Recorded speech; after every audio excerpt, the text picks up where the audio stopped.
Boa noite, nós estamos aqui para mais um Irose Prevcast. Hoje nós temos a presença do Eduardo Hirossi, do Marcos Filho, Marquinho, amigo meu há um tempo já, né, Marquinho? Boa noite, sim, Eduardo, bastante tempo a gente é amigo aí. A gente se conheceu na faculdade, né? Inclusive, na época o Eduardo estava estudando para o INSS, eu já estava ali no terceiro ano de Direito, e o Eduardo começando Direito. E o Douglas, né, amigo nosso também, que ele é engenheiro de segurança do trabalho, e ele presta um serviço aqui para todo mundo, bom serviço, né? Excelente um ótimo serviço. Aí. Vamos vender o peixe para dar um desconto para nós também.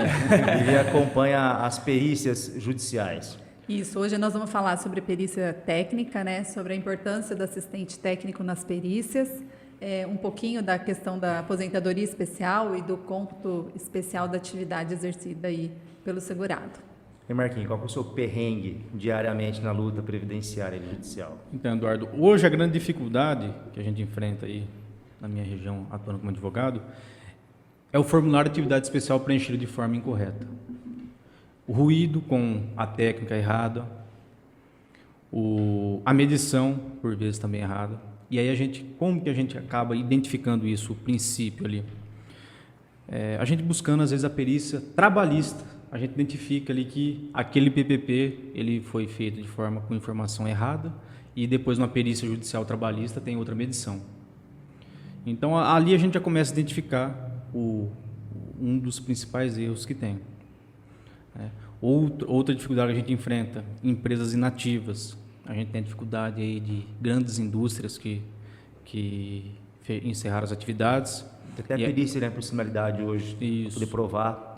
Às vezes, hoje, agora, ainda mais, aqui, que a gente, não é que era mal acostumado, mas antes da emenda constitucional, né, que a gente protocolava as ações onde não havia justiça federal, a ação poderia ser protocolada na justiça estadual. Então, era mais fácil de fazer prova. Hoje é mais difícil, né, Marquinhos? Você estava comentando sobre isso. Isso. Por isso que o Doglão está ganhando dinheiro agora, né, Doglão? Porque o Doglão hoje é o Coringa, né, Doglão? Hoje a gente vê, né, igual o Marco estava comentando, uma grande dificuldade nos PPPs, porque o pessoal acha que fazer um PPP é pegar o PPRA e copiar esses dados no PPP. Na verdade, a gente usa hoje o LTCAT, né, que é o correto se fazer. Porque tem riscos que entram no PPRA que não entram dentro do LTCAT.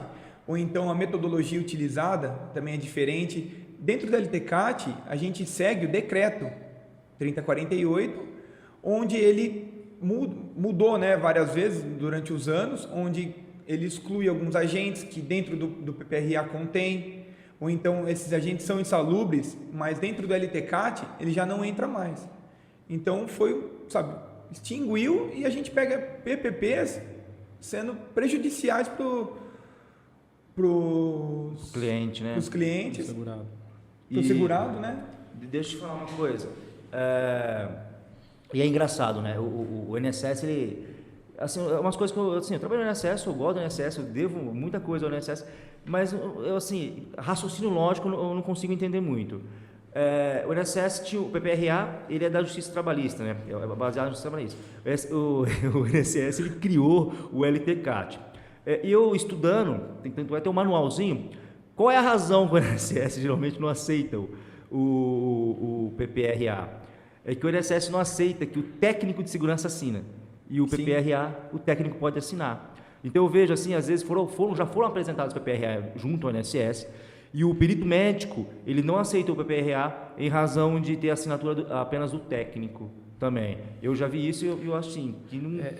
Inclusive, Eduardo, hoje na Justiça Federal, há muitos despachos para que seja apresentado o formulário de atividade especial assinado por engenheiro. A gente enfrenta muito Douglas. Engenheiro ou médico do trabalho. Do Douglas, eu mando às vezes para ele falo, tá vendo, o técnico assinou, não vai ser aceito.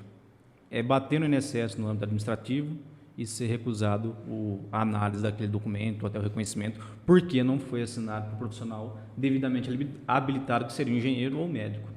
Isso é a dificuldade diária, né? Outra coisa, uma vez, esse tempo atrás, faz pouco tempo, semana passada, nós estávamos discutindo, né, Mariana? Sobre as maracutaias das empresas, né? que o funcionário trabalhou numa máquina, né? Vocês têm experiência nisso, já aconteceu com vocês? O funcionário trabalhou numa máquina, daí vocês vão acompanhar a perícia.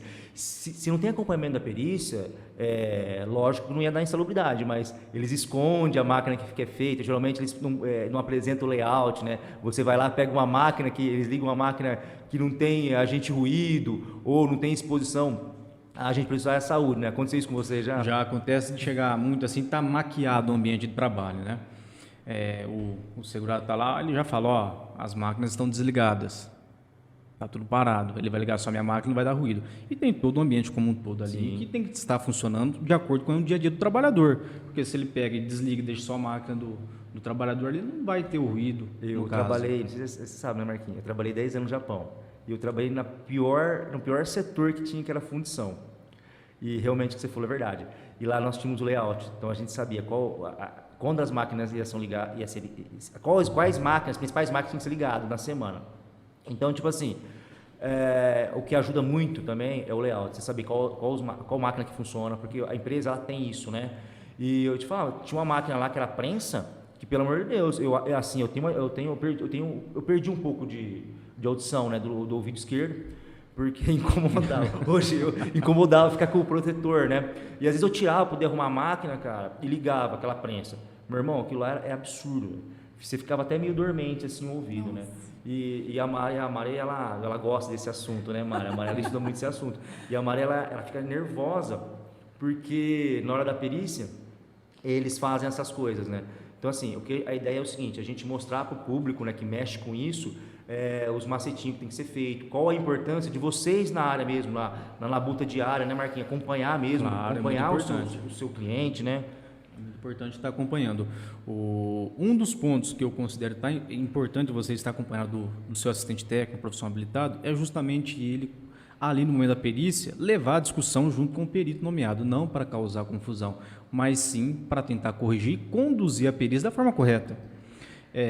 A gente, Douglas, ele está ali comigo cada 15 dias fazendo uma perícia. A gente já pegou a situação do perito chegar, fazer entrevista com o cliente e falar, não, tá certo, vamos embora. Não fazer a medição correta. É o que mais acontece, né? Não fazer a avaliação. Uma perícia dentro do escritório. Isso. Ele não vai até o ambiente do trabalho e avalia como um todo. O perito, ele não é justo. Por quê? Ele não vai e não avalia. Ele já tem uma avaliação. Então, o que é o certo fazer? Independente do final desse resultado, ele tem que avaliar. E você estava comentando de layout. Se o layout da empresa foi alterado, o perito não pode fazer a perícia ou alguém não pode fazer um LTCAT. Por quê? Tem que ser com a autorização do juiz. O perito chegou e foi alterado o layout, ele tem que voltar a informar no processo que teve essa alteração e pedir autorização para o juiz. Dica importantíssima, pediu o layout, pediu o layout. Do layout anterior. Isso eu nunca vi o perito ir embora. Até hoje eu nunca vi. E falando de avaliação, o Douglas já presenciou comigo, o segurado está trabalhador, agente químico, o perito fala, eu não vou avaliar porque não vou ter condição de mandar para um laboratório. Isso aí é avaliação de agente químico. Ele vai lá, avalia o ruído e só. E tem agente químico no ambiente. Mas aí é o seguinte, ele tem que notificar porque você vai, né? Tem. Que notificar. Aí que vem a importância de estar o engenheiro de segurança do trabalho. Porque daí você está junto, você faz a pressão. Porque assim, não é fazer pressão, mas não fala bem, fazer você é responsável pelos seus atos. Então, assim, sim, porque assim, é igual o Marco comentou, não é porque tem agente químico, que esse também agente químico está dentro do decreto. Às vezes tem um agente, mas ele não se enquadra dentro do decreto. Então, tem as possibilidades deles enquadrarem ou não. Igual ele comentou, nós fomos numa empresa e o perito pediu para ligar a máquina, é uma fresadeira, e não colocou nenhuma peça para trabalhar. Então, a máquina sofre só o barulho do motor. Só o motor funcionando. Não é a realidade daquele Na realidade. trabalhador. E teve um processo trabalhista que o Marco puxou e deu 92 decibéis. A fresa ali, né, ela vem desbastando ali a parte do ferro. E ele só colocou para funcionar o motor. Não colocou nenhuma peça para desbastar. Não colocou nenhuma peça para desbastar. E justamente o que vai fazer ter o ruído é o atrito ali da máquina. Sim. Cara, e é muito. Muito alto. Você já fez imprensa? Nós tínhamos uma prensa lá, eu acho que a prensa era uma prensa que ela cortava as peças pra gente, que a gente fazia conectores de carro. Daí ela ligava 2 vezes por semana, eu acho. Ficava 3 horas ligadas. eu não lembro, mas eu acho que era 1.200 peças por... Assim, era absurdo, por minuto. Assim, o negócio era absurdo. Então, tipo assim, 3 dias era o suficiente pra gente rodar a semana toda. Meu irmão, vocês não têm noção. E lá no Japão, o sistema de segurança é muito rigoroso. Esse negócio de ISO, eles são muito rigorosos. Quando eles abriam a prensa, ela é protegida por uma câmera. Quando eles abriam a porta da câmera, o setor tinha mais ou menos uns 70, 80 metros. Quem estava lá no início do setor, escutava, cara. Mas era absurdo. E o problema, até que nós estávamos falando, é que você estava com o protetor aqui. Vibrava tanto que o protetor começava a sair, cara. Eu falo assim, então, como que isso não afeta? Mesmo com o protetor, né? Ele vibrava e começava a ser o protetor. Eu falo, nossa, e você ficava até meio... Já sou meio louquinho, né, cara? Já ficava tremendo. Dá a importância de realizar vibração de mãos e braços, né? Sim. Porque hoje você tem equipamentos, EPIs, luvas, para fazer esse tipo de atenuação. É um fator de aposentadoria, né? A vibração. E eu fico imaginando que não era a minha atividade era outra máquina. Mas eu falo assim, você imagina quem trabalhava dentro da máquina? Né? Quem que fazia manutenção? Eu já estava ali, imagina ali. Sim. Uma situação que eu peguei também muito interessante era motorista de ambulância. Era comum vir no PPP, ele só dirigia ambulância. Aí eu conversava com o cliente, fazia entrevista no meu escritório. Não, eu tenho que fazer o curso todo ano, a chamada reciclagem, atualização, né, de primeiros socorros, porque eu tenho que auxiliar também quando for prestar socorro. E no PPP não vem essa informação.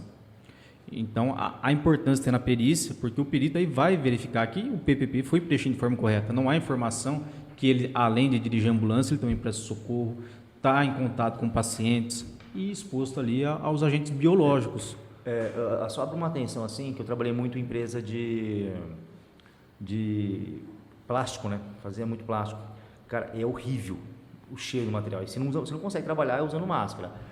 Por que eu estou falando isso? Dependendo do agente químico, né? Ele é quantitativo ou qualitativo, né? Sim. Então, o qualitativo, o fato de você estar exposto já, não tem intensidade, não tem concentração, ele já te coloca numa posição que vai reduzir sua capacidade laboral.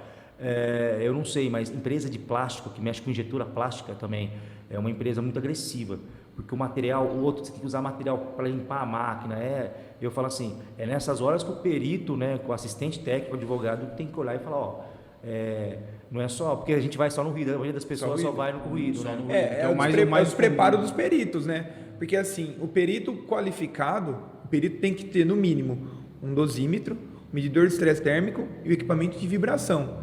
O agente químico, o que ele tem que fazer? Ele não tem que ler os autos e já chegar com o equipamento lá, ele tem que ir e fazer o levantamento. Aí ele faz todo o trabalho dele com os equipamentos que ele tem, depois ele faz esse reconhecimento do agente e coloca no laudo dele, que tem que fazer tal avaliação de agente químico e coloca o valor. Você comentou também um negócio do qualitativo, uma coisa que tem qualitativa que você puxa pela FISP, se tem, o benzeno. O benzeno. Se tem na FISP, já dá enquadramento especial. O benzeno é absurdo, né? Tanto que é cancerígeno, né? O INSS tem, salvo engano, é até mesmo uma norma interna administrativa que... A partir de 2014. Tem que ser reconhecido como especial. Se está no grupo 1 da LINAC... No grupo 1 da LINAC, todos os agentes, eles são... Tendo a presença no ambiente de trabalho, são enquadráveis. Mas também cancerígeno, né? Cancerígeno. E na verdade a gente está falando bastante da perícia in loco, né? Mas eu gostaria de ressaltar a importância de ter um laudo preenchido de forma correta, né, Edu? É muito importante, principalmente para os previdenciaristas, que juntem no processo administrativo, desde o início, o PPP, preenchido de forma correta, onde conste de fato qual é a função, né? Qual é a função daquele segurado, quais são os agentes nocivos a que ele esteja exposto. E se tiver algum erro, por isso que é importante o previdenciarista saber analisar o PPP, porque se tiver algum erro, ele precisa pedir para a empresa retificar, né? E aí, uma dica que eu dou é fazer por meio de uma notificação que comprove que você pediu para a empresa retificar aquele laudo, porque se ela não te der a resposta, se ela não retificar e você precisar entrar judicialmente, você tem a comprovação de que você tentou por todos os meios. Né? Vou dar uma dica para vocês. Estou falando para vocês que eu trabalhei com recurso também. E a empresa, né? Aí o Marcos estava conversando. É até engraçado chamar isso de Marcos, né? Dr. Marcos. Dr. Marcos. Estava conversando. A empresa ela tem uma resistência quando o segurado pede o PPP. Sim. Força o INSS a solicitar o PPP. Pede para a empresa vai fazer errado, aí você vai lá, mesmo que for em via de recurso, fala assim, INSS, fizemos o pedido, a empresa se recusa a fornecer, por favor, emite uma carta de diligência que nós vamos apresentar para a empresa. Sim. A empresa, quando o INSS emite uma carta de diligência, ela cumpre. A empresa tem medo de ser notificada. Então eu falo assim, pensando já a via judicial, utilize os mecanismos administrativos que vocês têm em mão. Com certeza. Que é válido. A Mariana pontuou muito bem, né? É muito importante a gente, hora que pegar o PPP, já avaliar o que tem de campo preenchido de forma correta. A falta de um carimbo, se não foi assinatura. assinado, certo? E ela falou, né, notifica a empresa. Eu já conversaram os macetes, né? O que eu pego? Eu encaminho para a empresa, quando eu já percebo que está errado. A própria IN prevê a regularização do PPP, encaminha um requerimento para a empresa, via R, com a minha procuração, documento do cliente e cópia da carteira. Exatamente. Isso, via R, porque comprova e volta para o meu escritório. Ó, detalhe, quando você não pedir, eu já vi, tá? Eu cumpri diligência da junta de recurso. Geralmente, para facilitar a empresa, quando vocês forem pedir para a empresa enviar o PPP, ou o cliente já trabalhou várias vezes na empresa, sai, retorna, junta as cópias aonde consta a anotação na carteira de trabalho Também é importante porque tem alteração de cargo. É importantíssimo, porque a empresa ela olha lá e vê. Já fizemos diligência e a empresa, às vezes a empresa é muito grande, ela fala o período, mas ela fala assim, eu preciso da CTPS, onde foi anotado o vínculo. E a importância da retificação e de apresentar o laudo correto, porque, né, o doutor sabe, na justiça a gente vai se deparar com algumas decisões de alguns magistrados em que fala, foi comprovada atividade especial, tem direito, mas o benefício será concedido a partir da citação, a partir do conhecimento judicial. Ou da juntada do novo documento. Então, assim, tudo que juntar administrativamente, junte da forma correta. Inclusive, nas minhas impugnações com relação a isso, ou recursos com relação a decisões desse tipo, tem uma norma do INSS, agora eu não consigo lembrar o número, que fala exatamente que se o INSS tiver alguma dúvida com relação ao documento apresentado, ele tem que pedir esclarecimentos.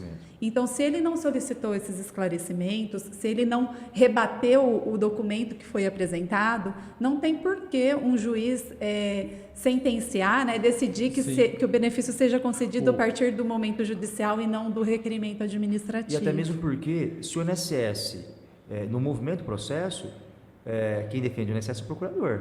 Então, é uma forma que assim. Sim. É uma vantagem que nós temos também. Falou, o INSS nós pedimos, o INSS não fez. Agora, você vai dar o benefício para ele? Você não vai dar o benefício? Você vai acatar o que o procurador está dizendo? Então, assim, é para criar uma dúvida. Tudo tem que ser feito no administrativo para criar uma dúvida no juiz.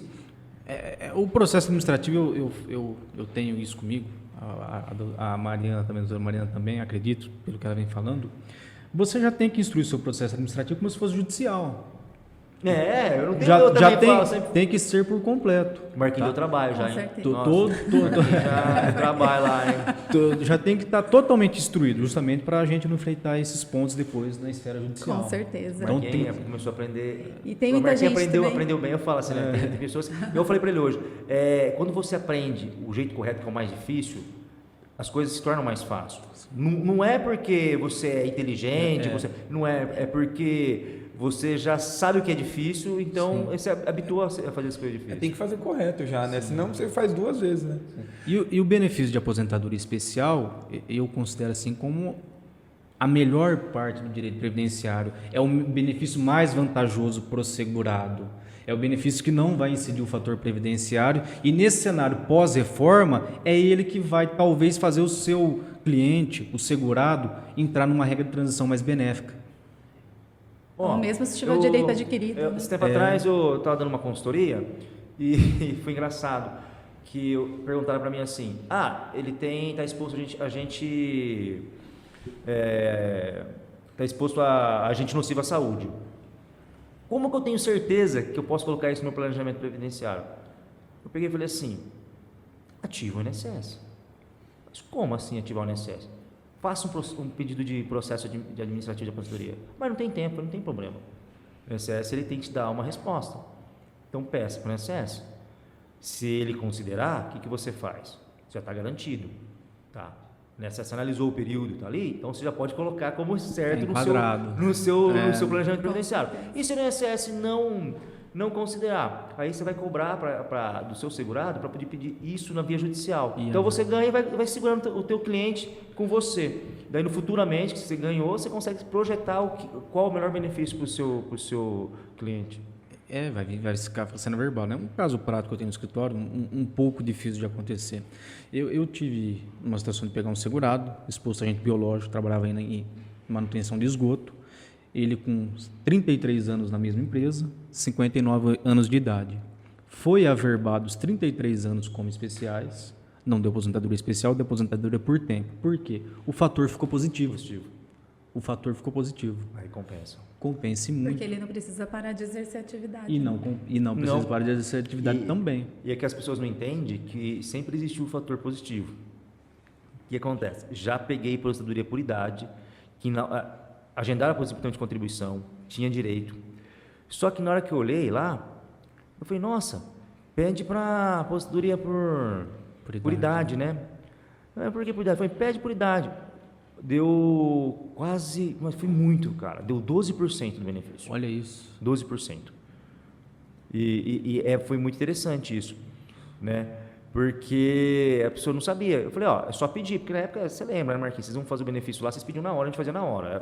Era outro padrão, eu até brinco, eu falo assim, tinha o servidor raiz e o Nutella, né? Porque o raiz, ele pegava, ele destruía, fazia tudo, acertava na hora. Eu aprendi assim, cara, eu aprendi com os caras bons, aprendi com as pessoas boas, que faziam a diferença.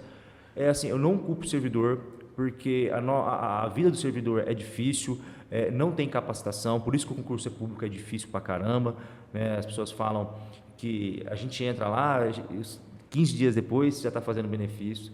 Então, assim, eu falo assim, lógico, tem gente que se desenvolve, tem gente que não consegue desenvolver porque não quer desenvolver. Mas eu falo assim, tem pessoas, até hoje eu pego processo excelente, mas tem processos que nós pegamos aqui que eu falo para você assim, não foi um servidor que fez, não foi o estagiário que fez o processo. Hoje, por conta deles ser online, né, por vezes, aconteceu comigo, acredito que amanhã também, ele vem com finalização automática.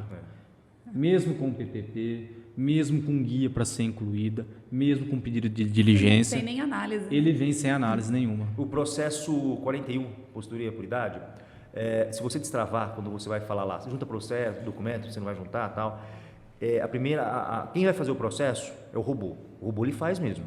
Então, assim, se estiver certinho lá, não deu crítica, o robô concede benefício, tá? E é normal.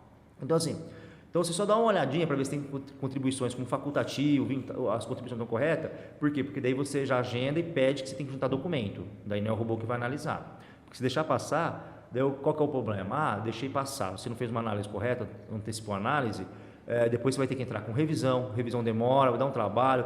E o problema é que é concedido e o seu cliente, ele acha que você tinha que ter feito tudo. Ele não entende isso, ele não entende o processo. Isso mesmo. E o Dogrão, fala da sua empresa, Dogrão. Faz a propaganda aí. Porque, Dogrão, vou querer desconto, hein? Pode falar aí. Fala aí. Não, só voltando um pouquinho o que a Mariana falou, de notificar a empresa, eu tive um problema numa empresa que o funcionário solicitou o PPP, já falou, ele disse que já tinha conversado na empresa, cheguei lá, o proprietário estava na empresa, me permitiu entrar, fazer tudo. Na hora que eu mandei o laudo para ele me ligou e falou que não ia assinar, porque não era da responsabilidade dele, que ele ia conversar com o advogado dele.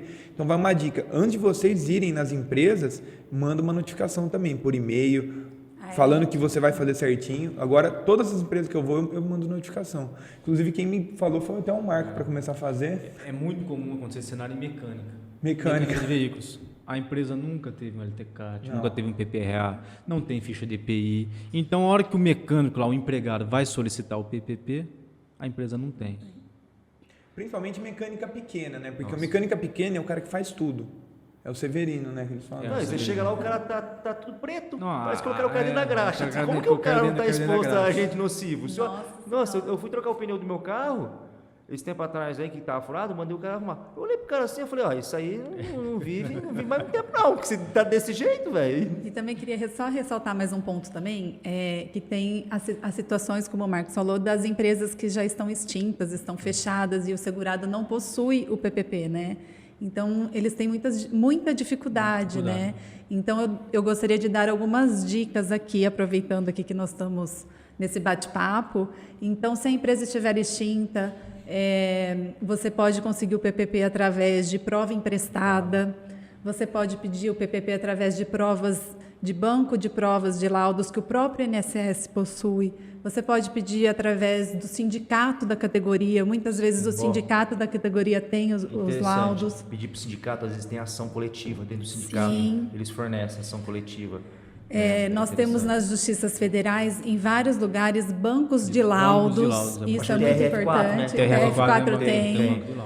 E, por fim, também a questão da prova por similaridade, né? A questão da prova por similaridade, que a gente comentou aqui no início, que vai ser a única saída, talvez, para um segurado que não tem em mãos aí esse laudo. Tem que ser com autorização do juiz, não tem? Sim, aí a gente solicita. O engenheiro... Tipo, eu não posso chegar e fazer prova emprestada em uma oficina sem autorização do juiz, que é o que a maioria acontece. Para fazer um PPP, para o cara faturar aí, o cara fala, não, vamos resolver. O cara vai numa oficina próxima e faz a... Na verdade, nas minhas ações judiciais, as minhas petições, acredito que o Marcos também, a gente já solicita a prova por similaridade caso a empresa estiver extinta, né? Enfim, falida e não existir mais. Só um detalhezinho técnico que vocês podem pedir também, via administrativa. Às vezes, a função do que está registrado na carteira não condiz com a realidade. Como você sabe, você vê as anotações, tá? E se for por categoria, for enquadramento por função até 28 de abril de 95, se a empresa estiver extinta, se tiver testemunhas, pode abrir justificação administrativa. É muito comum com motorista isso acontecer, motorista de caminhão. Você lembra? Teve um processo. O seu, né? Lembro. Eu processei a administrativa. Neguei. Bom, a gente não duvida. Mentira. Foi concedido, né, Marquinhos? Foi enquadrado. Porque não tinha como conceder, né, Marquinhos? Tinha anotação, tinha certinho, não tinha como conceder. Mas é muito comum estar lá motorista, e é motorista de caminhão, mas não está na carteira motorista. E a empresa já foi extinta. E aí a gente vai até a Receita Federal, a gente consegue online pegar que a empresa está inativa ou baixada. Aqui no estado de São Paulo a gente entra no site da JuSesp, ver que a empresa foi dissolvida e depois pedir via INSS uma justificação administrativa, apresentando testemunha. Gente, fala para você, se vocês não conseguirem, pelo amor de Deus, só entre nós. O INSS tem acesso, tem informação de empresa lá, vocês pedindo, às vezes tiver um nome, alguma coisa assim, o INSS tem um banco. A gente procura, lógico, eu procurava, o pessoal juntava lá, eu ia lá no sistema, eu procurava. Eu acabei de dar a dica, de solicitar aí o banco de laudos do INSS. O máximo que você vai ter não, né? Tem lá. Com relação à notificação de retificação de PPP, a solicitação de retificação de PPP, aí fazendo propaganda minha, né? Que eu disponibilizo aí nas minhas redes sociais o modelinho para pedir a retificação. Eu consto nesse modelinho que se a empresa elaborar de forma incorreta ou desatualizada ou que esteja em desacordo com a legislação, ela vai estar incorrendo aí na possibilidade de sofrer multa que o próprio decreto 3.048, no artigo 283, prevê. Então, são algumas dicas, né, que a gente dá aí, que é importante o previdenciarista estar atento, porque ele precisa juntar documentações para fazer um processo administrativo perfeito, para não ter problemas lá na frente com a justiça. E eu sempre falo, né? Trabalhou 6 meses, não vai fazer falta. Vai sim. Para o segurado, para o seu cliente vai fazer muita falta 6 meses. Como eu falei, às vezes é 2 dias que é para ele preencher os 25 anos de atividade especial nesse cenário pós-reforma, para ele entrar numa regra de transição mais benéfica para ele. Então é muito interessante você, por menor que seja o período, você se atentar àquela atividade especial e solicitar a documentação. Sim, com certeza. Muito obrigado por vocês comparecerem. Obrigado você pela oportunidade. O Douglas, eu te conheço pequenininho, né? Verdade. Você é amigo do meu irmão nossa senhora, e hoje está aqui, no maior bate-papo, todo, né, respeitado, né, Eduardo? Todo chique aqui. E eu fico muito feliz. Quem via a gente no ônibus, né? Não, o Marquinhos sempre foi um cara educado. O Marquinhos, eu sempre falei, ó, meu filho, eu queria que seja igual o Marquinhos. O Marquinhos sempre foi um cara Olha educado. a pompa Sentava dele, junto né? com o motorista, ajudava a dirigir. O Marquinhos sempre. Não era assim também, E não. o Marquinhos, eu lembro que eu que indiquei o Marquinho. O Marquinho é um cara esperto, velho. Eu falei, Marquinho, quer aprender? Tem um cara que precisa fazer uns negócios, Sim. aprender a ensinar. O Marquinhos se deu bem. Mas o Marquinhos então, é esperto, cara. a gente finaliza aqui mais um Prevcast, um Irose Prevcast, e a gente se vê na quinta que vem.